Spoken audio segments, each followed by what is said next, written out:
Olá, sejam muito bem-vindos ao podcast do Diário do Comércio. Olha só, hoje o tema é infraestrutura, porque não existe crescimento sustentável sem base logística, sem planejamento e sem investimento de longo prazo. Recebemos no estúdio Emir Kadar Filho, ele que é presidente interino da FIENG, CEO da Kadar Engenharia e idealizador da Infrabusiness Expo. Ele que é um empresário aí que vive na prática o setor e defende que o desenvolvimento passa necessariamente pela infraestrutura. Bem-vindo, Emir. Tudo jóia, querido? Muito obrigado pelo convite, Kátia. É um prazer estar aqui com você, viu? Eu que agradeço, né? Eu comecei falando que você vive a realidade aí da infraestrutura, para o bem ou para o mal, vê as coisas boas acontecendo, sente na pele, né, o que está faltando, né? Então vamos só sermos didáticos, né, no início desse programa, né? Quando a gente pensa em infraestrutura, a gente está falando de quê exatamente? É uma palavra meio básica, né? Mas quando você pensa em estrutura, você pensa assim, é a chave para que a economia possa acontecer, né? A palavra infraestrutura, eu falo que ela não é vaga, ela é complexa, que ela é muito grande. Uhum. A palavra infraestrutura, você pega desde o setor que eu falo de rodoviário, mas dentro do rodoviário você pega saneamento, obra de artes especiais, pontes, viadutos, né, toda essa cadeia da parte rodoviária, ferroviária, hidroviária, portos, aeroportos. Então você tem um contexto geral de tudo que a gente passa, tudo que é feito, o próprio nome diz, é a infraestrutura para acontecer qualquer coisa, né? Então não existe, se você for fazer um hospital, ela tem que estar dentro, no contexto de uma infraestrutura boa, né? Um acesso bom, logística. Então, a infraestrutura é a mãe dos setores. Sem ela, não existe nenhum outro setor sobrevive. Aí quem está nos assistindo pensa assim, mas eu sou da área de tecnologia, mas eu fico no meu escritório aqui o dia inteiro, isso não me afeta tanto. Não é bem assim não, né? Para ele ser da área de tecnologia, o minério dele lá foi escavado por uma máquina, né, ligada ao setor de construção pesada, foi colocado num caminhão, transportado numa rodovia, chegou num porto para virar um chip. Então, tudo está ligado na infraestrutura. É impossível, né, um setor da cadeia produtiva assim, eu não preciso de infraestrutura. Então, eu brinco muito, se todo mundo quer prosperar, torçam para a infraestrutura. Quando você vê uma obra acontecendo, um projeto saindo, torçam para aquilo acontecer. Porque aquilo ali muda a vida de todo mundo. A gente está vivendo uma época, uma fase até boa, né, Emi? Porque a gente tem aí grandes expectativas, grandes investimentos. Faz aí um pequeno retrato, né, de qual que é o momento atual da infraestrutura no Brasil. O Brasil, durante um período, ele foi quase que esquecido a necessidade da infraestrutura como investimento. Ele era olhado como gasto. E por ser tão cara a construção de uma infraestrutura, quando um gestor, né, público olhava onde ia alocar as verbas públicas, parecia ser bem mais fácil ou melhor ele alocar em várias coisas que o montante era menor do que fazer uma nova estrada. Então ficava ali naquele projetinho de tapa-buraco, recapeamento, coisas pequenas, roçada e poda de rodovia, sempre muita coisa pequena, e a infraestrutura foi se deteriorando. E o maior patrimônio de qualquer estado ou país é o valor que ele colocou já na sua infraestrutura. Você pegar o estado de Minas ou o Brasil e ver quanto custou para construir a infraestrutura, não tem nada que supera tanto o aporte financeiro de dinheiro. E o que acontece? No momento que a infraestrutura quase chegou a um colapso, se ligou a luz vermelha, falou assim, estamos atrasados 10 anos. O que fazer? Dinheiro público não consegue construir a necessidade dessa malha, dessas ferrovias, né, portos, tudo isso, né, os aeroportos, não tinha mais, perdeu tempo e a conexão do dinheiro público com a necessidade de aporte.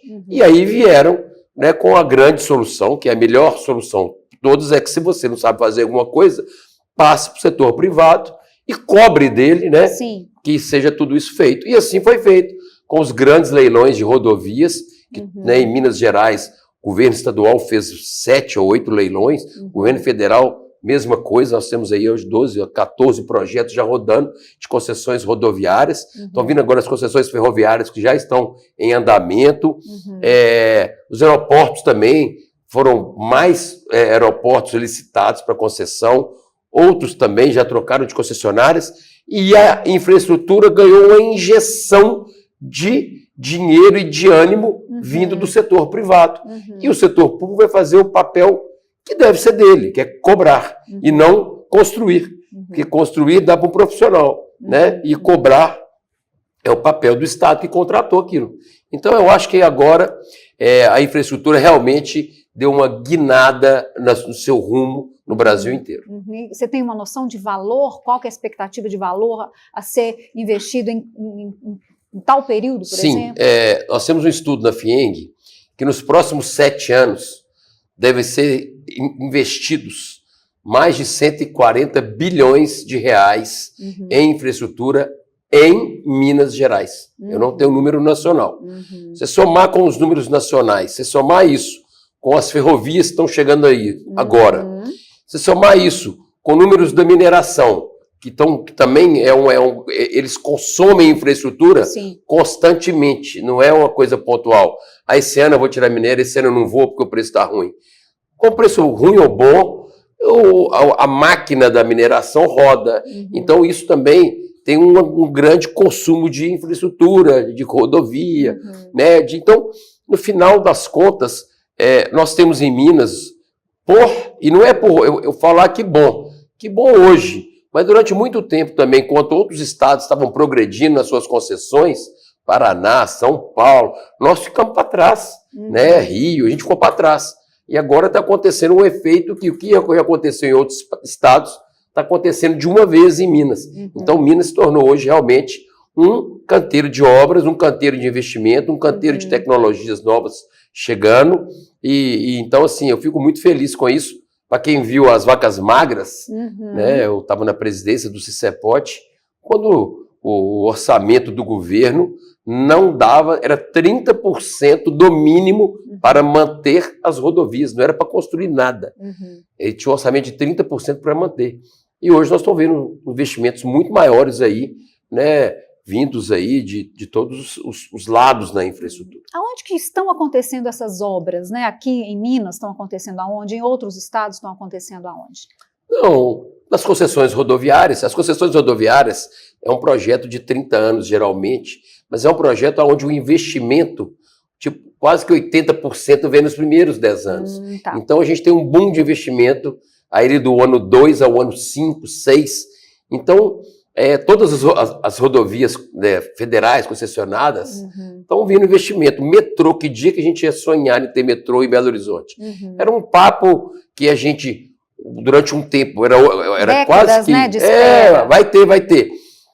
Durante um tempo, todos nós já estávamos desacreditando. Verdade. Eu não acreditava mais que ia ter. Aí, de repente, o metrô se torna uma realidade, um sucesso total, com chance ainda de abrir mais 2 novas linhas, talvez 3, pensar em ir para o aeroporto de Confins. Então, vislumbrou e viu que dá certo, né, o modelo. Então, essas obras estão acontecendo, e também nas rodovias estaduais, as rodovias federais, as rodovias municipais. É isso. O atraso da infraestrutura, quando viram a distância que estava da necessidade, realmente olhou para a infraestrutura. Então, eu acho que nós estamos... eu falo que Minas, estou destacando Minas, em 7 anos, a gente vai ter um estado que muitas pessoas, quando eu conto o que vai acontecer, falam assim, eu não acredito. Eu falo assim, eu acredito porque eu conheço quem está fazendo. Então, acho que é isso. A perspectiva é muito boa. E assim como o Brasil afora também, os estados aí, Goiás, estão todos também concedendo, exatamente para ter uma infraestrutura de qualidade que reflete na diminuição do custo de transporte, que reflete na diminuição do custo do produto. Porque não tem nada grátis, né? O custo do transporte é repassado para o produto. Então, mas continua alto, né, o custo do transporte? Continua alto, mas vai levar um tempo para isso acontecer, né? Tem que começar a frota de carretas que estão rodando, começar a perder menos pneu, a ter uma manutenção mais longa, que eu falo, o caminhão ser mais conservado com a estrada nova, e isso é um ciclo para conseguir chegar no produto. Mas tem coisas que quase que na veia. Uma concessão, em 2, 3 anos que ela é implantada, naquela hora ele já consegue reduzir custo. Assim como as ferrovias. As ferrovias foram sucateadas, construindo no Brasil na década de 50, 60, e ficamos aí 50 anos sem falar de ferrovia. De repente estamos falando de VLI, de FCA, todo mundo falando aí de novas ferrovias saindo no Brasil, FICO, FIOL. Então, assim, coisas que a gente nem sonhava em falar, nós estamos falando, porque era tão longe da perspectiva financeira do setor público, e o privado veio achar esse caminho. Agora, para Minas é mais interessante ainda, tendo em vista que a gente está numa posição logística estratégica ali, né? Você acha que Minas tem como a gente perder esse atraso aí dos 10 anos e até avançar um pouquinho mais? Sim, porque nós conseguimos, com muito êxito, os projetos darem certo, as concessões foram dando certo, 381, 040, 262. Aí você pega o metrô, você pega 424, você pega um rol de rodovias, de projetos enorme, né? 381, 2 lados, cada uma dessas tem dois trechos de concessão. Então, como tudo de uma vez está sendo construído, né? Renovação das linhas ferroviárias, com obrigação do dinheiro, grande parte ficar no próprio estado. Então, eu falo que realmente, assim, o que nós estamos vendo em Minas é um boom, realmente, e que vai passar. Depois que estiver tudo pronto, nós vamos talvez acostumar com aquilo e colher uma posição. E a posição nossa central no estado não tem jeito de fazer nada que não passe por Minas. Se você cruzar o X no Brasil, passa em Minas. Se você fizer um X, em vez do X fazer um mais, passa em Minas. O que você fizer tem que passar em Minas. E é o caminho dos portos. Vai atravessar do norte para o sul, passa em Minas. Leste a oeste, você vai passar por Minas. E Minas tem essas vantagens, né? A gente tem aqui a maior malha rodoviária do país é Minas, e a maior malha ferroviária do país também é Minas, que prova que nós somos o epicentro, o coração dos negócios de infraestrutura do país. Agora, ano eleitoral, né, uma expectativa aí de mudança de governo ou não, né? Essa coisa da política e a infraestrutura, ela pode atrasar ou não, né? Qual é a sua expectativa aí em relação ao próximo período? Você que é um cara otimista, né? Você é mais otimista que a média das pessoas. Sou mais otimista que a média. Eu acho que é uma grande receita para o meu sucesso, que eu falo, para eu ser feliz, viver bem. Eu estou sempre otimista. Mas a parte do política hoje afeta muito menos que afetaria antigamente. Antigamente tinha um governo de um lado. Quando entrava de outro partido, paralisava as obras todas, né? Começava do zero, né? 50 obras, ia analisar cada contrato, aí só ia retomar os que interessavam politicamente. Era um caos a nossa vida, de 4 em 4 anos era um caos. Hoje não. Hoje, com esse tanto de concessão, com esse tanto de novas regras, né, nova lei de licitações, onde o dinheiro já é colocado para os projetos, onde a gente tem uma segurança jurídica já muito maior do que já foi, e as concessões, elas são inerentes aí a essas mudanças políticas, que são contratos de longo prazo, são contratos que eu falo, projetos de Estado e não projetos de governo. Então, eu acho que a gente passa aí por como é que eu falo, ileso a pancadas políticas. Entendi, apanhamos demais. E aprendemos a apanhar também e crescer apesar disso, né? E o empresário brasileiro aprendeu a conviver nesse ambiente. Se contar, né, como é que é o ambiente nosso para alguém de fora, você não sabe como é que nós existimos como país ou como Estado. Mas nós somos resilientes e aprendemos a trabalhar assim. Então, eu acho que a política não tem nada a atrapalhar. Que vier aí, o empresário vai fazer o que ele tem que fazer, que é trabalhar, produzir, gerar emprego. Até porque é necessário, né? A gente está num momento em que a gente precisa dos investimentos, tanto do próprio investimento interno, quanto para atrair investimentos externos, porque tem empresas de fora de olho no Brasil, né? Então, o Brasil precisa realmente de andar, né, na nossa economia e na nossa infraestrutura.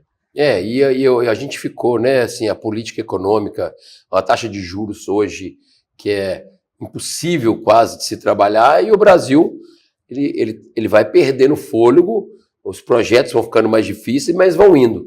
Imagina se isso melhora, que impulso que não vai dar na economia. Então é isso que eu acredito. Como você disse, sempre com muito otimismo. Muito otimismo. Agora, você falou de tanta coisa acontecendo, tanto investimento, tantas possibilidades, mas e o gargalo da mão de obra? Como é que o setor está se preparando? Esse é o grande problema. Assim que a gente vislumbrou o que ia acontecer, nosso setor, né? Eu fui com o Bruno Baeta Ligori, lá, o presidente do CICEPOT, eu como vice-presidente da FIENG, fomos ao presidente da FIENG, ao Flávio, e corremos e falamos assim, nós estamos com um problema que vai vir uma enxurrada, né, de infraestrutura e a gente tem que treinar, não é desde, né, do básico ali, um rastilheiro de asfalto, um operador de equipamento, um operador de todos os equipamentos que fazem as obras.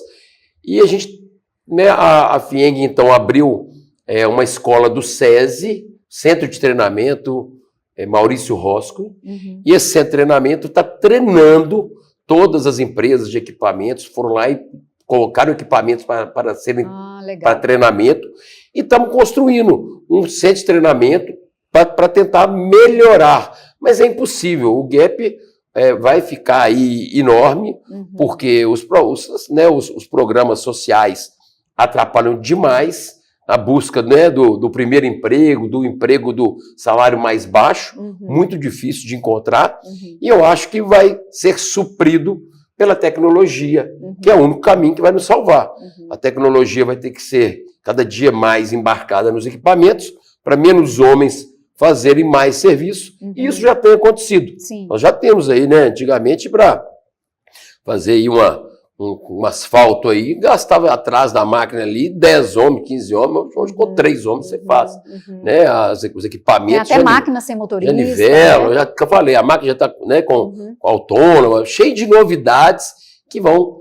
Mas eu acho que o grande problema do Brasil vai ser a falta de mão de obra para crescer, né, e concorrer com a China, onde trabalha, né, sei lá, 50 horas semanais, com turnos enormes, mão de obra ainda barata, é muito difícil a gente, como país, que eu falo, lutar contra isso. Então, espero que venham políticas que provoquem, né, as pessoas a arrumar emprego e ensinem a pescar ao invés de dar o peixe.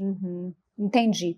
Agora, você falou de país, de Brasil, faz um comparativo entre Brasil e essas outras economias pujantes, aí, a China, né, que investiram lá atrás, estão colhendo os louros desse investimento. O que a gente pode aprender com essas economias de fora? O grande ponto é esse, se você comparar qualquer país do mundo, qualquer que seja o regime, você só vai ter progresso onde tem investimento na infraestrutura. Então, não importa se é um país, né, de esquerda, se é um país de direita. Vamos comparar Estados Unidos e China. Os Estados Unidos cresceu com a infraestrutura melhor do mundo. A Alemanha, China era desse tamanho versus Estados Unidos, enquanto não teve o quê? Infraestrutura. Não era dinheiro, não. Infraestrutura. Na hora que ela fez, que ela construiu rodovias e ferrovias e ela conseguiu exportar tudo, os portos chineses, né, são portos maiores que todos do mundo. Os navios chineses, né, tem o nome dos navios que passa em cada canal. Tem o Panamex, que é para passar no canal do Panamá. Vai aumentando os navios. E o chinês se chama Chinamex, que é um navio maior calado que existe, quer dizer, para chegar na China. A China conseguiu construir o quê? Caminhos. Ela construiu ligações com o mundo inteiro. Então é isso, eu acho que nós não vamos conseguir concorrer de igual para igual, mas nós temos que correr atrás da nossa própria economia. E eu acho que o caminho é muita infraestrutura, né, taxa de juros que atrai o empresário a fazer negócio, a gerar emprego, e conseguir um empregado, né, que é o mais difícil hoje, para a gente poder conseguir isso. Agora vamos falar de infrabusiness, né? Tivemos aí a primeira edição ano passado.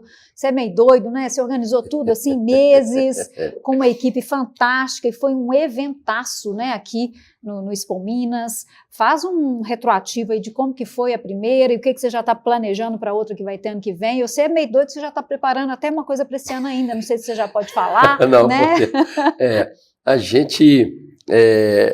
eu falo assim, eu tenho sonhos, eu tenho vontade, como muitas pessoas. Acho que o que eu faço de um pouquinho diferente de alguns é que eu sonho e corro atrás para realizar, aquilo faz bem a mim. É o que te move, Aquilo me move, desafio, coisa difícil. E quando me fala que é impossível, então eu adoro. Não que várias vezes eu dou errado, não consigo, mas eu tento. Eu falo que acho que eu tento. E aprende. E aí eu aprendo com os erros. E a Infrabusiness foi isso. Eu sonhei em fazer uma feira do nosso setor, da construção pesada, da infraestrutura, saneamento, pôr tudo junto, com o congresso.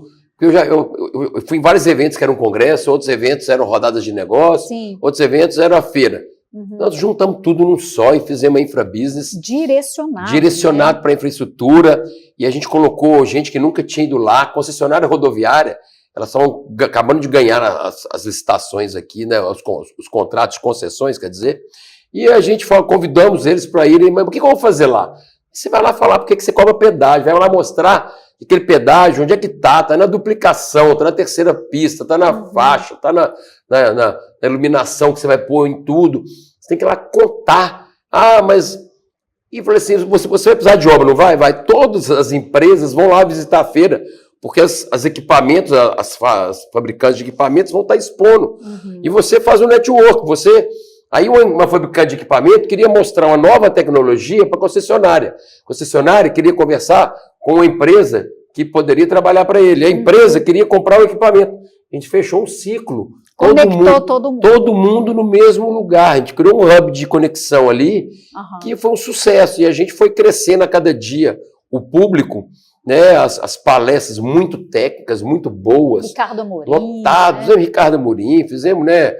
O pessoal da Vale, o Cadu Miana, aí pusemos, o governo todo falou, secretário de Planejamento, secretário de Infraestrutura, secretários todos falaram de Minas, presidente da Copasa, trouxemos o Anastasia, né, para falar um pouco para a gente de regulamentação. Então a gente foi trazendo tudo. Fizemos uma feira que deu 35 mil pessoas. A gente tinha uma expectativa inicial 20, já era um sucesso. Quase dobrou, sonhar com 25, temos 35 mil pessoas. E o melhor número, foram dois números que eu gosto de destacar. Foram 1,15 bilhões em negócios gerados em 3 dias, que assim, para a gente é uma coisa muito boa. Em número de equipamentos vendidos, foi quase o dobro do esperado, né, pela soma da feira. As máquinas amarelas. As empresas esperavam vender, quem esperava vender 60 equipamentos, vendeu, foi 130, quem esperava vender 100, teve uma empresa que foi com a régua lá no alto, 100, vendeu 180, quer dizer, porque sair de 100 para 180 é mais difícil que sair de 50 para 70, né? Sim. Então, assim, a gente teve realmente um grande, que era o objetivo da feira. E na hora que a gente foi apurar os números, as inscrições, as pessoas que foram na feira, a grata surpresa foi que praticamente 40% das pessoas que foram na feira eram os tomadores de decisão, eram os compradores, eram os donos das empresas, eram os decididores. E é isso que o mercado quer. A ideia da feira não é passear e ver uma máquina, a ideia da feira é fazer negócio. Por isso que o nome é Infrabusiness Expo. Necessária, né? Era necessária, em 2027 já estamos aí com ela março, marcada a nova Infrabusiness em março. Acho que é 16 a 18, não sei de cor. Mas tem o Instagram, as pessoas acham lá depois. Acham o Instagram, nas redes sociais todas aí. E complementando, você perguntou do novo projeto, é que com esse sucesso da Infrabusiness, eu também muito ligado ao mercado da construção civil, muitas pessoas da construção civil que foram na feira, ver palestras, conhecer, ver equipamento. Falei assim, ô Emir, você tem que fazer uma dessa para a construção civil também, tem que fazer uma dessa para a construção civil também. Um mercado gigantesco, você pega aí as 5 maiores, 4 das 5 maiores consultoras do Brasil ali, do ranking, está aqui em Minas.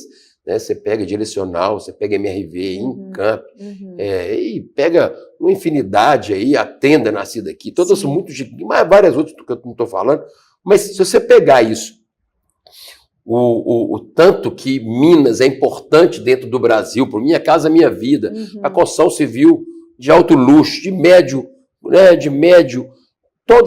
toda a cadeia da construção civil, faltava uma feira a essa altura. E nós fomos para o desafio e vamos lançar a mega obra. Né, sempre junto, né, a gente criou uma empresa que chama Cuba Eventos. Sim. As minhas sócias é a Ana, a Aninha Martins e a Juliana. É bom destacar que eu não consigo fazer nada sem elas, viu? Elas são minhas sócias e irmãs e são os tratores para trabalhar. A gente é muito tanto lidar com trator, você vive como Aí achei 2 tratores para trabalhar junto comigo. Então, somos nós 3, a Cuba Eventos, e a gente está partindo para o segundo projeto. Um projeto aí também ambicioso, porque a gente não quer fazer nada que seja pequenininho, que nasça pequenininho. É a mesma energia que você pode colocar para fazer uma coisa grande, porque o setor merece e tem condição para tal. Então, nós vamos fazer aí, agora em novembro, a mega obra. Que maravilha! Desejo assim um grande sucesso, né? Assim Obrigado. como foi a Infra ano passado, assim como já será, né, a próxima Infra. E assim, é interessante porque também é uma oportunidade para qualificar a mão de obra, para unir o setor, porque você falou que as grandes, maiores empresas de construção do Brasil, grandes delas são mineiras, quer dizer, mineiro sabe construir, fazer negócio disso, né? Não, e é isso, a ideia... Grande foco em mão de obra, que é outra necessidade, né, da construção civil também, que trata com a base da pirâmide salarial ali, que também falta muito, e é um dos focos nossos, é conversar sobre treinamento, engenheiros, falta tudo, e faltam engenheiros, faltam técnicos, falta tudo do nosso setor. E é isso, a gente vai tentar trazer as universidades, trazer os jovens para apaixonar pela engenharia novamente, né, um grande trabalho pela essa parte de renascer a engenharia, porque vai ter muito emprego, muita oportunidade, e a gente tem que trazer pessoas qualificadas, porque às vezes não faltam pessoas, você lança lá 2, 3 vagas de algum cargo, não faltam pessoas, falta qualificação, né? A pessoa mal treinada, e tem coisas, você não vai colocar num equipamento, um trator, que é uma coisa... não é simples de operar, uma pessoa pela primeira vez. Ele tem que ter passado por um treinamento, ele vai começar num trator pequeno, depois ele tem que crescer, criar uma carreira dentro da empresa. Então é isso tudo que nós vamos trabalhar. Atrair e reter esses talentos. Isso, né? Você pega aí um pedreiro, que é pessoal de acabamento, isso é um trabalho para profissional treinado, não é qualquer um que vai fazer. Você acha que o serviço é simples, não é todo mundo. Super valorizados. Exatamente, é valorizar as pessoas e elas valorizarem a empresa, aquele emprego, criar uma carreira dentro das empresas. Esse é o nosso sonho. Emi, a gente está terminando o nosso programa, passa meia hora, eu já sabia, né? Porque entrevista com você dá sempre caldo, né? Eu gosto de falar que entrevistar uma pessoa, uma fonte boa é isso, né? Aquilo que você faz uma pergunta, joga a bola e ele faz disso um espetáculo aí em cada resposta. Suas expectativas, então, aí para os próximos anos, para Minas Gerais, se Minas Gerais fizer o para casa certinho, teremos, então, tempos de vacas mais gordas na infraestrutura e em todos os setores da economia ligados à infraestrutura, que são todos, né? Exatamente, é isso aí. Nós teremos um novo estado que a gente nunca sonhou. E eu falo por quê? Porque na hora que a gente investiu isso tudo na infraestrutura, uma hora vai acabar esse investimento, vai estar feito, nós vamos diminuir o investimento e vamos manter o que está investido. Mas em contrapartida, na hora que uma empresa médica, que faz remédio, for escolher aonde colocar, ela vai olhar para Minas e falar, olha só como é que as rodovias são boas, acesso a 3 estados que têm portos, nós temos aqui o acesso ao estado que produz os grãos, aonde é o melhor lugar logístico para eu me instalar. E Minas Gerais vai começar a ser sempre a melhor opção, onde hoje não é. E não é, realmente não é, porque ela tem um déficit, né, de qualidade de rodovias, ferrovias. Mas daqui 5, 6 anos, nós vamos ser sempre a melhor escolha e vai trazer, então, a cadeia que eu falo de empresas, outros setores, né, todos da economia vão começar a olhar Minas como a menina dos olhos. Maravilha. E se possível com muito otimismo, né, Emi? Se Deus quiser, que a vida é muito mais fácil com otimismo. Né? É difícil com otimismo, mas ela fica mais fácil. E é isso, eu acho que quando a gente luta, sonha e persiste, né, a gente consegue ir mais longe. E eu, né, se eu deixar assim que eu falo alguma inspiração para as pessoas, lutar sempre pelo que você sonha, né? Eu faço isso, pratico, né? E eu tento sempre ensinar isso para meus filhos, para quem anda comigo. Maravilha. Obrigada, Emi. Eu que agradeço que aula mais uma de vez. Obrigado. Foi ótimo, parabéns. Obrigada. Estou muito orgulhoso de estar aqui hoje. Obrigada, o Diário do Comércio agradece a sua presença e que seja a primeira aí de uma série de visitas que você faz aqui pra gente, viu? O prazer é meu e estar aqui no Diário do Comércio, né? Quase que uma entidade. Sim. Quantos anos, 100, né? 100. 90 anos, é muita honra estar aqui hoje. Obrigado. Obrigada mais uma vez. E obrigada a você que esteve conosco até aqui, né? Que conversa incrível, né? Compartilha esse link aí para os seus contatos. Você sendo da construção, da infraestrutura ou não, tudo que a gente falou aqui tem a ver com você, independente aí da sua área de atuação. Muito obrigada pela sua companhia. Você já sabe que aqui sempre boas conversas e bons negócios. Um beijo e até a próxima.